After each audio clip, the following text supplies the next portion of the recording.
You know, it's very interesting. Lori, where is most of the minerals in the world located? Well, Africa is the most natural resource rich country anywhere, Okay. continent anywhere. And the problem is that it's not, the benefits from that does not stay in the country. So most of the minerals and resources that run this industrialized world come from the continent of Africa, yet the continent of Africa has some of the poorest countries like Benin, for example, and Liberia, and Lagos, and Sierra Leone. All of these countries are at the bottom in terms of mortality rate.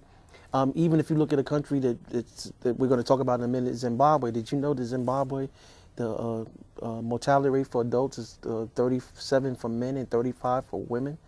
That's the life expectancy for people in that country, 30-something years old, Yeah. which means that we would be dead if we lived in that country.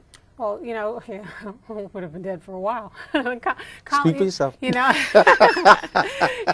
Unfortunately, the colonization of the African countries, I think the full impact of it, as glaringly obvious as it is, just still hasn't hit people the way it should hit them. Because, I remember reading historically a while back the fact that Liberia had a 99-year lease signed. I think it was with Goodyear or one of those tire producing companies. Produce rubber. A 99-year lease to pull their natural resources out of their country. Right. And if you think about that, that's a huge amount of time to spend pulling all those natural resources, and they're not getting their fair share of whatever the profits are. And if that's happening in one country, imagine the rest of the continent.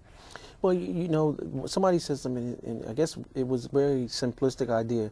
The Europeans have come together and formed their own European Union. Why doesn't Africa have an African Union? And through the membership, they have more strength to control the natural resources within their borders. Well, I think part of the problem is that these countries have suffered for so long that you do have situations where there's not enough people sitting together to say we really need to band together to solve these problems. You have all these coups and this infighting, and then you have people who are pitted against each other because of colonization. Some of the European countries come in and supply guns and money and all this other stuff to the people who are going to cause destabilization in the various countries. And then you have corruption.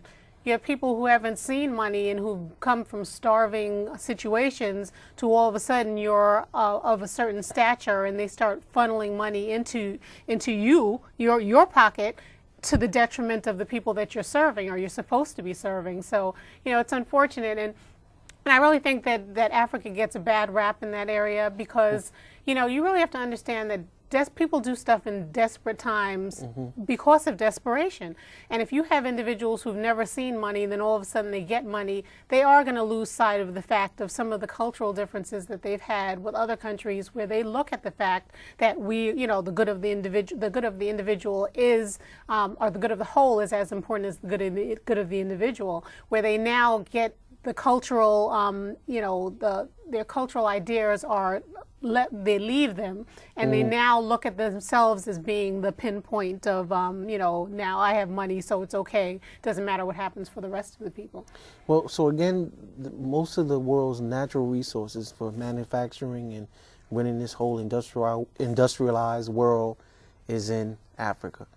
Another question: where are the majority of all the wars in the world occurring? Unfortunately, in Africa as well. And as we mentioned a little while ago, this is by design. Whenever a country starts getting a little bit of stability, then they start trying to destabilize it by supporting or, funding coups and giving money to the people who are going to destabilize it.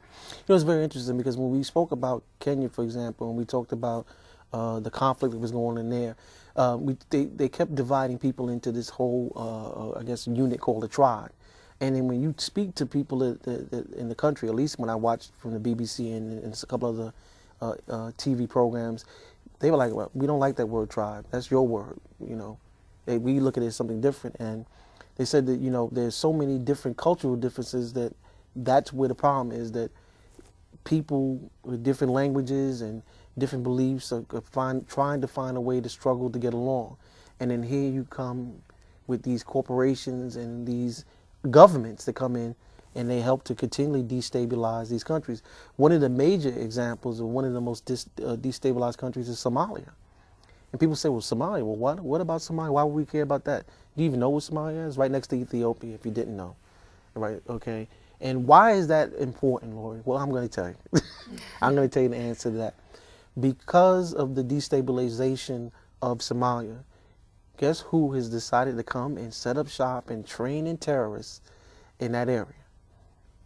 The Al-Qaeda. Al-Qaeda has been very busy in Somalia. And so that's one of the reasons why Kenya has become so important to the United States, because the United States needed a base to be able to fight against the terrorism that's been going on and the training that's going on in those areas.